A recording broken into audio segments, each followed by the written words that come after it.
Hi guys, welcome back to Overbite Gaming, and today we're taking a look at Jurassic Park Evolution 3, Jurassic World Evolution 3 even. Yes, I should really just be aware of the name of the thing I'm reviewing. It's a weakness, I won't deny it. So yes, it's the third in the park building simulation game brought to us by the same guys that brought us Elite Dangerous and a Planet Coaster. And it's good, but it is very sort of just another sort of slight evolution, if you will. If you have maybe a small jape there. There's not a whole bunch of new stuff. In fact, there's less dinosaurs than Jurassic World Evolution 2 ended up having when you count in the DLCs and stuff, which obviously it's just been done so they'll sell us them again. There have been some improvements which makes it probably my favourite of the three to play. The footage I've captured is just like in sandbox making dinosaurs fight, because that's more interesting than watching me fuck up a fence. So yeah, I treat you good, eh? So the main advantages of Evolution is there's been a graphical update, obviously. The graphical update is not hugely noticeable, but the lighting update is. The lighting is much better in this one. So your dinos look a little bit better than they did before. Secondly, we have a lot more creative assets when it comes to just tools to change the landscape. It's much less constrictive this time around. You have ploppable buildings, and they come in different variants that you can choose between. You can change the colour of path, and there's modular building, which I really haven't done because that's not something that appeals to me, but you can get really fastidious about how you want your buildings to look and design them and save them as blueprints so you can spread them across the islands. So that's nice if that's your bag. It's not really my bag though. The thing that makes the most difference to me is probably the addition of maintenance teams. So like you would normally have a little hut set up in a dinosaur enclosure, and you get a team to go around, so they just keep an eye on the dinosaurs in case they even were hurt or got a disease, stuff like that. Now you can do that for basically maintenance work. So when your fences have a little breach, or something needs to be repaired, or something needs gassing up, you can just put these sheds around the place and assign teams to patrol them, and they will take care of all of that, which is nice because it removes a lot of the busy work that you don't really want to be doing. In these games, I want to be making the big decisions. I want to be, yes, let's have another enclosure, and we'll pack it full of T-Rexes and just be an absolute money spinner, shit like that. I don't want to be worrying about how much gas is in this emergency generator, sort of thing, So I really like that aspect. They've also included, and it took me a while to work out why, they've also included baby dinos now. So when you have male and females of a certain dinosaur species, you can plop down an appropriate type nest in the enclosure, and eventually one of them will use it, lay eggs, and you will have baba dinos. And I was just like, well, okay, this is set after, I can't remember what name was it, Dominion? I can't remember the one with the volcano, the one where Chris Pratt should have caught on fire and died horribly. That one. It's set after that, so obviously they're like an endangered species. So they need to like breed so they can become more hardy to this new world, sort of thing. But I'm like, well, we can alter their genes. Can't we just do that in their genes? Why do we need baba dinos? And then it occurred to me that maybe people want to set this up as like a life simulator. So they set up their enclosures, and they put the dinosaurs in, and they get them breeding, they have nests, and then they just remove all the buildings and just let life work and see what happens. And I suppose that makes sense, but I mean, that's never how I would play it. But I imagine there's one or two guys out there that probably would play it like that. So I think that's probably why they included baba dinos, outside of the fact some of them are obscenely cute. None of the baba dinos will hunt anything, even the goats that you can release into the enclosures. So there's a lot of pathing in it, in terms of like actual paths, not movement.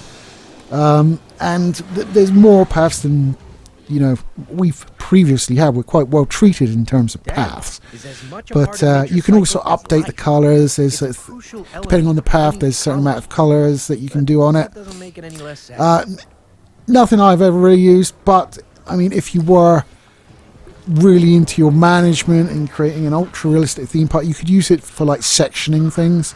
So like, oh, this is the concourse with like all the food and drink and shops in it. This is these color paths, and then you have, oh, these are the herbivorous dinosaurs over here. These are these color paths, and these are the meaty dinosaurs over here, and you get the point. So it's nothing I use, but it is nice to have the option. We do, of course, have the return of avian and aquatic dinosaurs, and we have a few that are semi-aquatic. So like Dimetrodon, I think, is one. So he will wander around on land and have a bit of a swim, which is quite nice. I think overall this is the best it's been. It's not perfect by any stretch of the imagination. The combat animations are pretty much all the ones you've seen already. I don't think there's any added in there. The actual combat itself between the dinosaurs doesn't seem to have changed. They will face up and take turns biting chunks out of each other, and then one will just walk away or one will die, and that's your combat. It's you know, it is what it is, but I would have liked to see more variety in that. And like the bigger dinosaurs, like, you can't combat them really, they don't really fight back, so it's, yeah, it could be better. I mean, I'd like to see more in that. I know there's like a subsection of people that really like these games for the battle royale aspect. I mean, I do too. I think I'm more of a management guy, but I'm less of a busy work management guy. I'm more like overarching decisions, doing the research, going on expeditions to get the fossils. That's the kind of part of the game I like. But I mean, I'm a red-blooded man, so I appreciate a bit of the old fisticuffs between lizards. So I do enjoy the occasional battle royale, and you know, to see no improvement is a bit of a shame. I think if you're really into your park creation, it's well worth getting. Park management, probably less worth getting, and if you're into like making your dino fights, you're probably better off sticking with the previous game. You got more dinos. I mean, there will be DLC launch for, obviously, Distortus Rex isn't in it, so if you want your weird looking fucking dinosaur from the arguably the worst film in the series, you go ahead. That I'm sure that will be coming soon. It does have Scorpius Rex, which I think is from one of the animated shows. I'm not really up. I watched the first one.